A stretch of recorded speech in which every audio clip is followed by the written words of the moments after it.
사랑하는 성도 여러분, 오늘 우리 한국교회의 최대의 당면 문제가 무엇이겠습니까?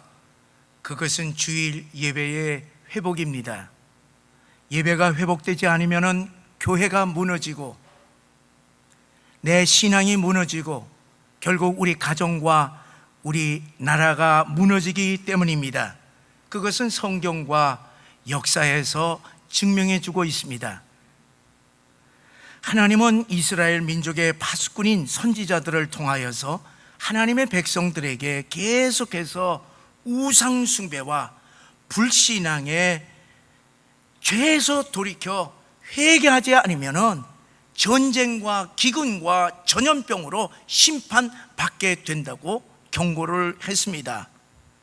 그럼에도 불구하고 끝내 회개하지 않다가 나라가 망해 버렸습니다. 에스겔 20장에 보면은 이스라엘 민족이 아수르 제국과 바벨론 제국에 의하여서 망하게 된 가장 큰 이유를 아주 분명하게 밝혀주고 있습니다. 그것은 나의 안식일을 너희가 더럽혔노라. 그것을 4번이나 강조를 했습니다. 그리고 안식일이 어떤 날인가에 대하여서 에스겔 20장 12절에서 이렇게 말씀했습니다. 내가 그들을 거룩하게 하는 여호와인 줄을 알게 하려고 내 안식일을 주어 그들과 나 사이에 표징을 삼았노라. 안식일을 하나님과 하나님의 백성 간의 표징, 징표로 삼았다 하는 이 말씀을요 20절에서 다시 이 반복을 하십니다. 안식일이 하나님과 하나님 백성 사이의 징표라고 하는 것에는요 2가지 영적인 의미가 있습니다.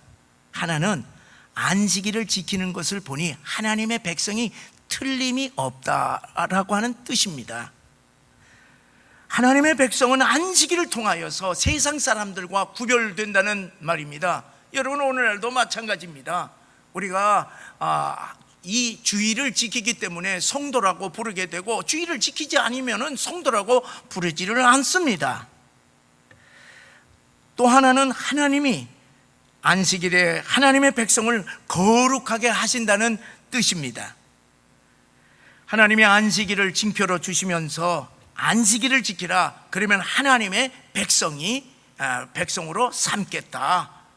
그리고 내가 너희를 거룩하게 하겠노라, 그렇게 약속하신 것입니다. 여러분, 우리가 이 죄악 세상에서 살다 보면은 죄들을 우리가 짓지 않을 수가 없지 않습니까? 우리가 이 죄를 어떻게 죄 사함을 받겠습니까? 언제 죄 사함을 받겠습니까? 이 주일 예배를 통하여서 죄 사함 받고 우리가 거룩하게 된다고 하는 사실을 분명히 아시기를 바랍니다. 이 주일 예배를 통하여서 우리가 거룩하게 되고 하나님의 백성으로서 하나님과 동행할 수 있게 되는 것입니다.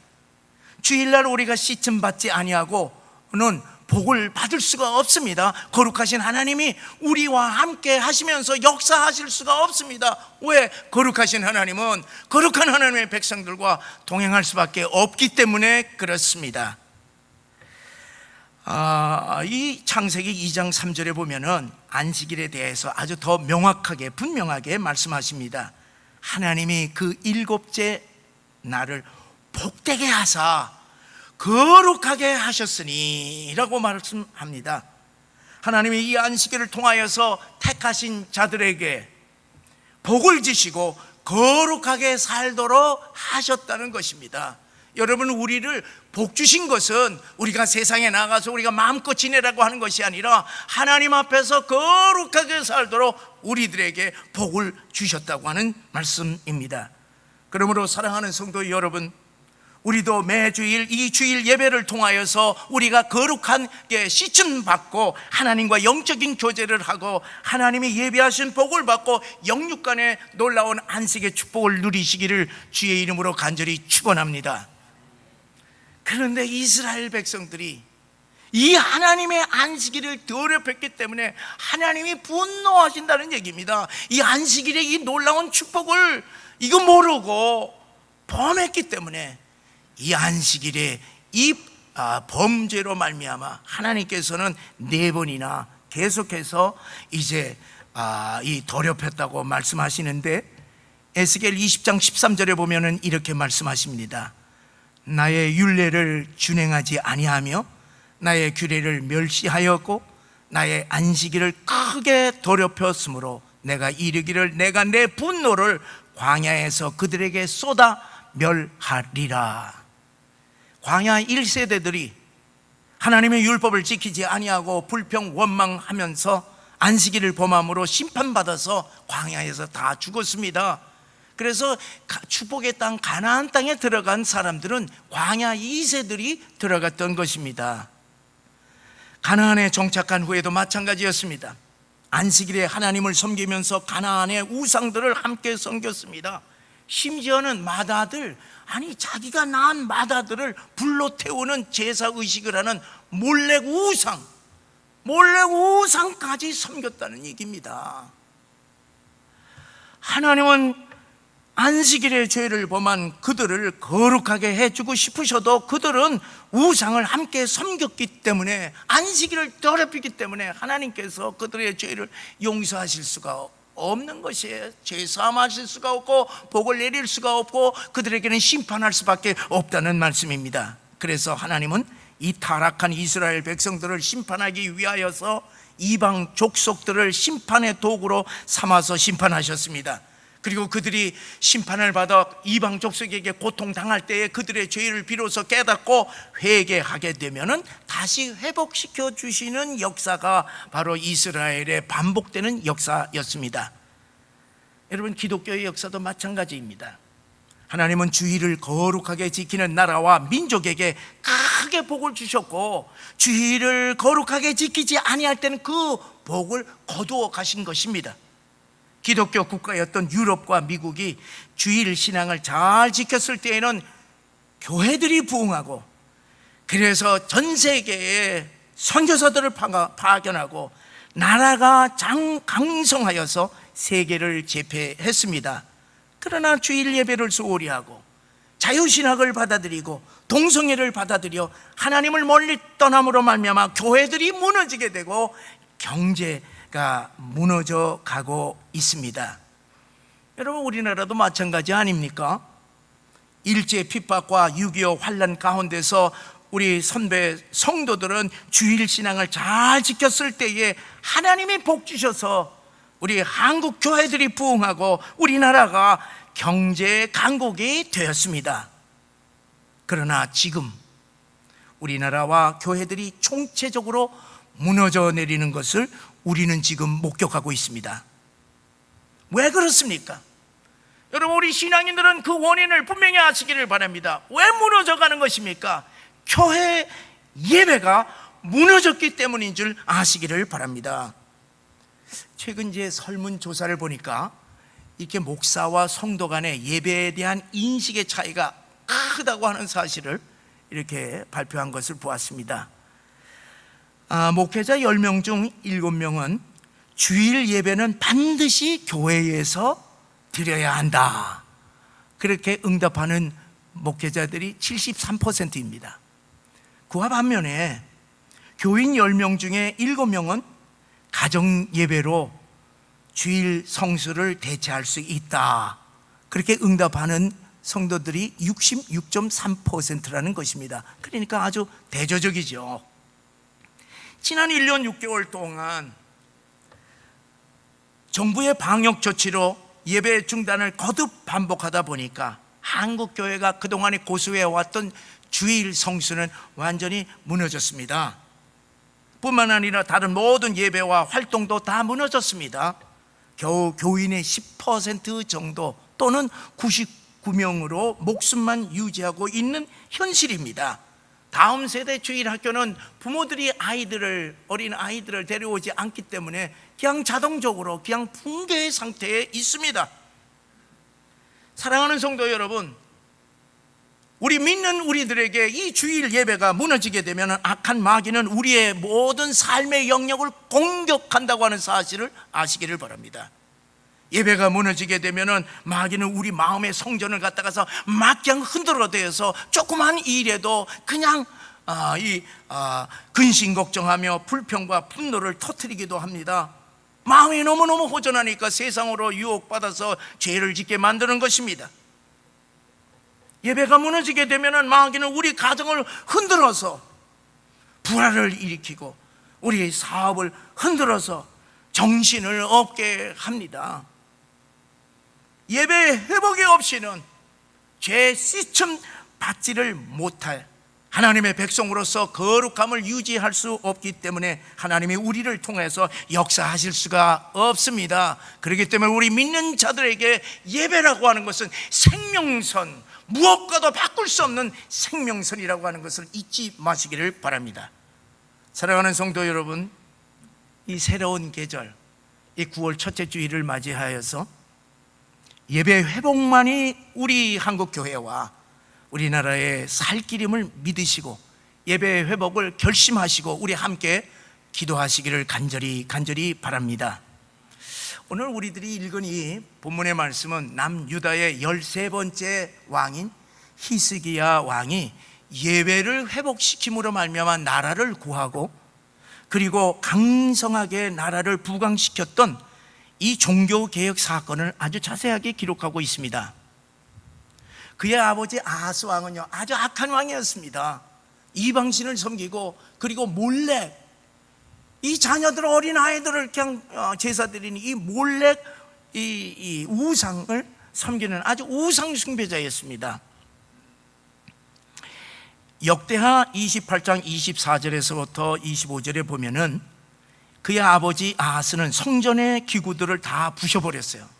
아니 감히 그냥 성전의 모든 기구들을 부셔버리고 그리고 성전 문을 폐쇄해버리고 그리고 각 성읍마다 산에 산당을 세워서 우상숭배를 하게 했고 그리고 그렇기 때문에 이 하나님이 이러한 아하스의 망령된 일을 보시고 진노하셨습니다. 그래서 이방 나라들로 하여금 공격하게 와서 이 유다를 심판의 도구로 그냥 이 거덜내게 했던 것입니다. 그래서 공격한 왕이요, 아람 왕, 에돔 왕, 블레셋 그리고 이 아수르 제국까지 침략하여서 나라를 완전히 무너지게 만들었던 것입니다. 멸망 직전의 나라를 물려받은 히스기야 왕은 왕이 되자마자 첫 번째 해, 첫 번째 달에 신앙 개혁을 단행했습니다. 아버지가 우상 숭배로 말미암아 나라를 완전히 망하게 했다는 것을 깊이 깨달았습니다. 그래서 그동안에 폐쇄된 성전 모든 문들을 다 열고 수리를 하고 그리고 성전을 성결하게 했습니다. 이 모습은 우리 예수님께서 예루살렘의 성전에 들어가셔서 장사하는 사람들을 다 물리치고 깨끗하게 하는 모습과 서로 상통하고 있습니다. 성전을 정화한 후에 번제를 드리고 그리고 유월절을 회복시켰습니다. 그래서 예배를 완전히 회복시켰던 것입니다. 뿐만 아니라 하나님께서 명하시는 모든 율법을 잘 준수를 했고 그리고 이 나라의 모든 우상들을 다 타파했습니다.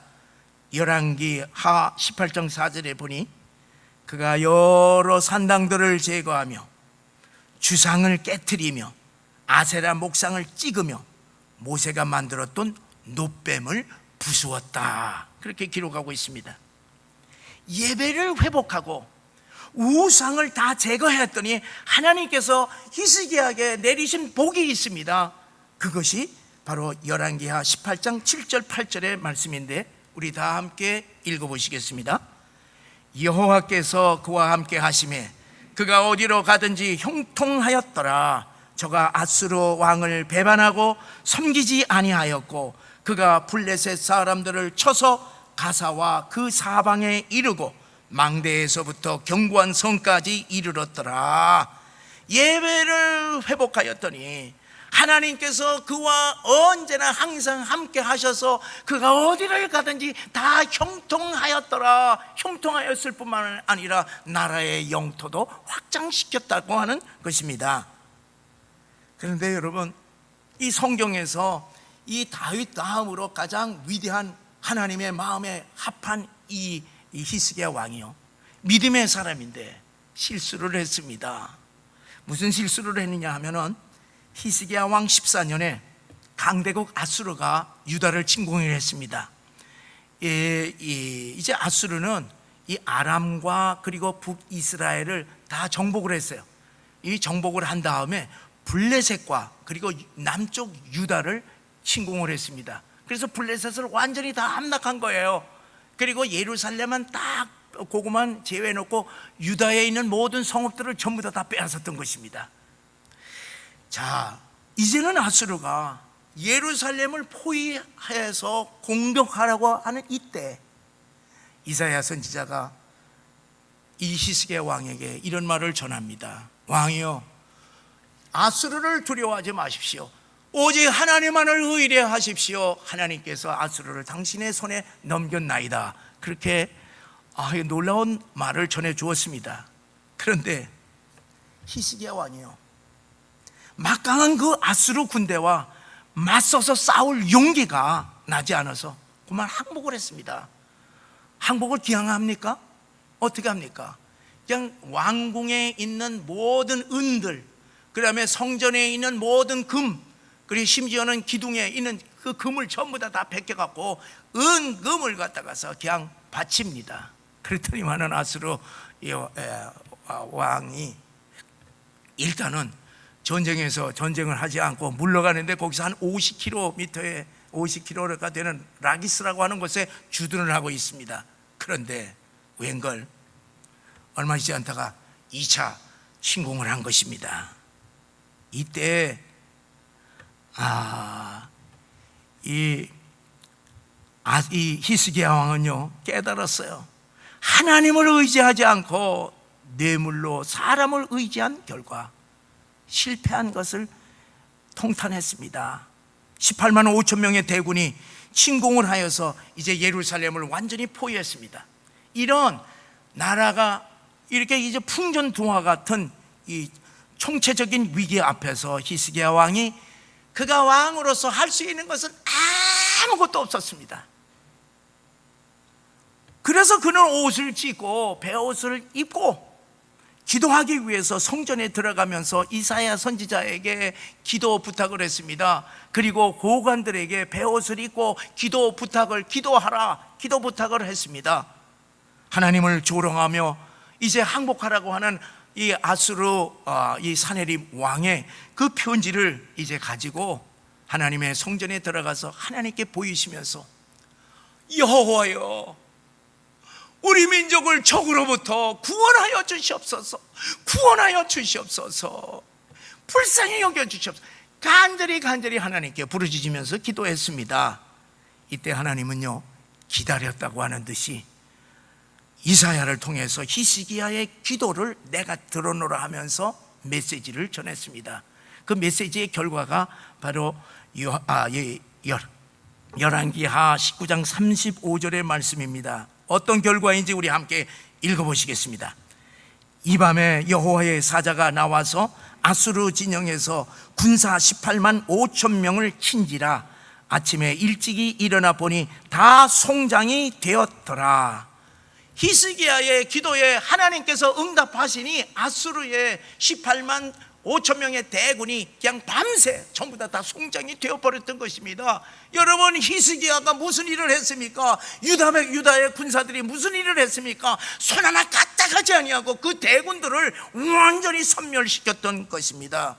사랑하는 성도 여러분, 이것이 기도의 능력인 줄 믿으시기를 바랍니다. 여러분, 이것이 우리의 기도를 통하여서 일하시고자 하는 하나님의 놀라운 역사인 것을 믿으시기를 바랍니다. 여러분, 기도라고 하는 것은 전 세계를 움직이는 하나님의 손인 것을 믿으시고, 우리가 어떤 어려움이 있다 하더라도 하나님께 기도하시는 기도의 용사들이 되시기를 주의 이름으로 간절히 축원합니다. 저는요, 우리가 직면하는 이 한국 교회와 우리나라의 위기를 어떻게 극복할 수 있을 것인가 깊이 고민할 때에 이 말씀을 바꿔서야 내가 얼마나 기뻤는지 모릅니다. 내 마음을 이 말씀이 사로잡았습니다. 사랑하는 성도 여러분, 우리 성도들이 하나님 앞에 나와 주일 예배가 회복될 때에 우리 교회가 살고 우리 교회들이 살아서 나라를 위하여서 간절히 기도할 때에 나라가 살 수 있다고 하는 사실을 믿으시기를 바랍니다. 사실 우리 한국교회가요, 처음에 뭣도 모르고 큰 실수를 했죠. 정부에서 코로나 방역 지침에 협조를 처음에 부탁했을 때는 아주 정중했습니다. 이것을 깊이 생각하고 기도하고, 그리고 우리가 교회 전체가 할 테니까 교회 예배와 가정 예배를 병행하게 해달라고 그렇게 요청을 했어야 됩니다. 그런데 처음부터 거의 자진해서 가정 예배로 그냥 흔쾌히 수락 다 해버렸던 것이에요. 그래서 우리가 처음에는요 2주만 참으면 된다 그랬잖아요. 근데 여러분 2주 이제까지 얘기했지만 2주 지킨 적 있어요? 계속 연장 하다 보니까 우리가 아차 했습니다. 이제 1년 반 지나고 나니까 이제 우리는 모든 것을 다 파악했습니다. 이제 코로나 바이러스가 어떤 것인지를 우리가 압니다. 그동안의 방역 지침이 순수하지 못한 것도 우리가 알고 있습니다. 그동안에 교회만 편파적으로 집중 공격한 것도 우리가 알고 있습니다. 우리 성도들도 안이하게 신앙생활한 것도 우리가 알고 있습니다. 그러나 사랑하는 성도 여러분, 우리의 교회와 우리나라가 이대로 가다가는 망할 수밖에 없다고 하는 심각한 위기에 처한 것을 영적인 눈으로 우리가 분명히 이 현실을 바라보시기를 바랍니다. 여러분, 이제 우리가 다시 일어나 주일 예배를 회복하고 나라의 살 길을 위해서 우리가 함께 기도해야 할 것입니다. 지난 8월 30일 국회에서 언론중재법이 통과되지 않고 한 달 연기된 것이요, 참 다행스럽잖아요. 어쨌든 통과가 안 됐으니까. 여러분, 이 정치 현상에서 한 달은요 어마어마하게 긴 것입니다. 이제 그런데 모든 사람들이 언론중재법 거기에 이제 관심이 쏠려 있던 그 와중에 사립학교 법안이 슬그머니 그냥 논의 없이 통과되었어요. 900개 되는 이 사립학교들이 법안 하나로 이게 공립화된 거나 같습니다. 이것을 예로 들면 마치 은행 대출을 받아서 이제 사업을 하던 민간 기업을요 정부가 강제 법안을 딱 만들어 국유화시킨 거나 마찬가지입니다. 돈 준 것도 아니야. 그냥 국유화시켜버린 것입니다. 지금 17명의 교육감 중에 14명이 이 전교조 출신들이잖아요. 그들이 어떤 선생을 뽑겠습니까? 대부분이 기독교 학교들 아니에요. 다.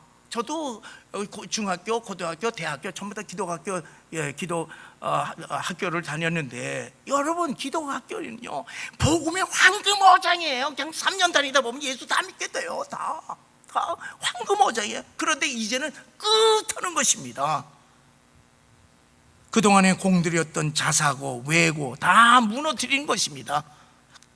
치열한 경쟁의 국제사회에서 다음 세대들의 교육을 국회의원들이 하향 평준화시키니 이게 이해가 됩니까? 이거 나라가 망하는 길인 것입니다. 저는 사립학교 법안이 딱 통과되는 것을 보고서요 지금 뭐냐면 들썩하고 있는 것이 평등법, 그리고 포괄적 차별 금지법이 이거 어물쩡하다가 그냥 통과될까 봐 가슴이 그냥 답답해 오는 것이에요.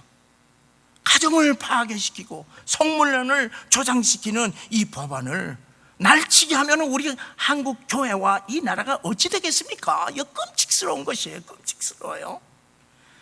지금 국회는 마음만 먹으면 못하는 게 없는 여당 국회입니다. 야당 있으나 마나요. 아무리 뭐 해도 있으나 마나요. 그렇지 않습니까? 이제까지 별별 이해할 수 없는 법들을 만들어 통과시키느라고 그동안 온통 그냥 나라를 다 흔들어 왔습니다. 이번 9월 정기국회에서 또 무슨 법들이 만들어서 통과시킬 것인가 생각하면 괜히 그냥 겁이 나요. 완전히 입법 독재입니다. 여러분, 나도 군사 독재 때 겪어봤어요. 그 당시 과거의 군사 독재는요 딱 걸리게 되면은 어디 가서 끌려가서 그냥 고문당하지 않을까. 그래서 그냥 누구나 다 그냥 다 겁먹었어요. 그런데요, 이제는 걸리면 차원이 달라요. 손 하나 까딱하지 않습니다. 뭐 때리긴 뭘 때려? 어이 큰일 나지. 이제는 뭐냐, 벌금으로, 걸리면 딱 벌금으로 왕창 때립니다.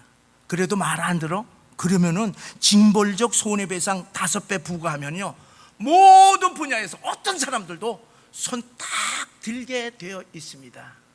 모두 그렇잖아요. 무슨 지난번에 무슨 법 하나 통과되고 이거 얘기만 하게 되면 몇 년이고 몇 천만 원 뭐 한다고 그렇게 되잖아요. 아무 소리 안 하잖아요 지금. 여러분, 국회에서 다수당의 힘으로 계속해서 지금 종전선언, 평화협정, 전작권 반환, 미군 철수, 그리고 평화통일 법안 같은 것을 촉구해 간다면은 앞으로 지금 그 하극 있잖아요. 하극이 그러면 앞으로 이 미국이 어떻게 나올 것인가 생각만 해도 아찔합니다. 나라의 운명이 심히 두렵습니다. 사랑하는 성도 여러분, 우리가 부정, 불의, 죄악을 심판하신 하나님께 우리가 어떻게 기도를 해야 될 것입니까? 여러분, 기도할 때 구체적으로 하셔야 돼요.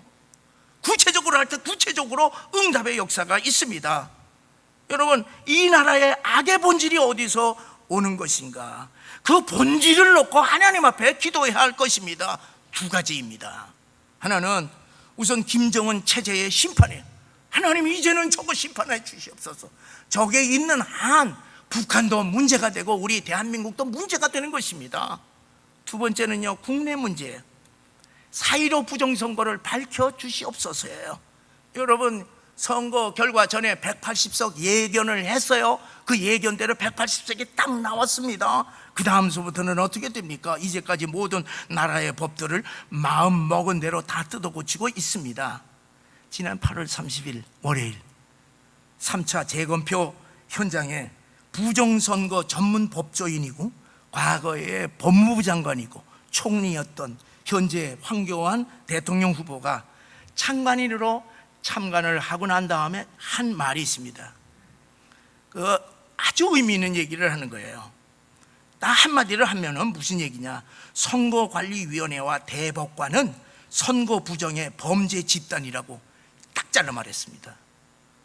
여러분, 그의 말에 의하면 지난 1차, 2차, 3차 이 재검표에서 수많은 부정의 증거들이 명백하게 다 드러났기 때문에 이것을 밝히지 아니하면은 다음 대통령 선거 하나마나입니다. 그거를 강조하고 이야기를 하는 거예요. 여러분, 그분이 바보예요?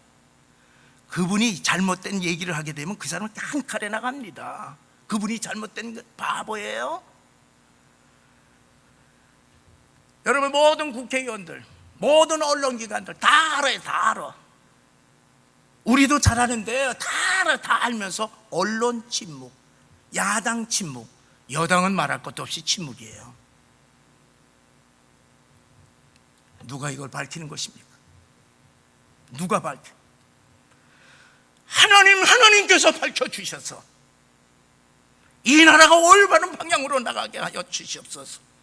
이것을 우리가 기도해야 됩니다. 우리는 무슨 당이 아니에요. 이 나라가 잘못되면 우리는 다 경험을 했기 때문에 가도 돼. 그러나 다음 세대가 어떻게 됩니까? 이 나라가 어떻게 됩니까? 여러분, 이 나라에서 기대할 곳이 어디 있습니까? 언론입니까? 아니에요. 야당? 아니에요. 어디 있습니까? 그럼에도 불구하고 우리 교회뿐인 줄 아시기 바랍니다. 그럼에도 불구하고 우리 기독교인인 줄 아시기를 바랍니다. 왜냐하면은 우리가 기도할 때 우리의 아버지 되신 하나님께서 역사하실 수 있기 때문에 그렇습니다. 사랑하는 성도 여러분, 하나님의 행하심은 순간이라고 하는 사실을 여러분들 잊지 마시기를 바랍니다. 하나님이 행하시면 홍해바다를 일순간에 가르시는 것입니다. 하나님이 행하시면 이 요단강을 가르시는 것입니다. 하나님이 행하시면 여리고성이 무너지는 것입니다. 여러분, 이것을 어떻게 우리가 행할 수가 있습니까? 히스기야가 했습니다. 히스기야 앞에 큰 산, 큰 대적 아수르가 딱 나타났을 때 그가 처음에는 실수했지만 다음에는 낙심하지 않고 성전에 나아가 하나님께 부르짖음으로 아수르가 무너졌습니다. 손 하나 까딱하지 않냐고 무너졌습니다. 우리에게 여러분 무슨 힘이 있습니까? 여러분과 나에게 무슨 힘이? 아무 힘이 없습니다. 아무 능력이 없습니다. 그러나 우리들에게는 천하를 움직일 수 있는 하나님이 우리의 기도를 들으시기를 원하신다고 하는 사실을 우리들은 믿기 때문에 우리는 언제든지 얼마든지 우리 하나님 아버지께 나아가 이 나라를 구원해달라고, 우리 한국 교회를 살려달라고 우리는 하나님 앞에 구하고 하나님께서는 해결해 주신다고 하는 사실을 믿으시기를 주의 이름으로 간절히 축원합니다. 사랑하는 성도 여러분, 우리를 둘러싸고 공격해오는 영적인 아수르가 우리를 괴롭히고 있는 질병이든지 사업의 어려움이든지 직장에서 어려움이든지 가정 문제이든지 무슨 문제이든지 주의 성전에 가지고 나와 예배를 회복하시고 하나님께 부르짖으심으로 말미암아 아수르를 물리치시기를 주의 이름으로 간절히 축원합니다.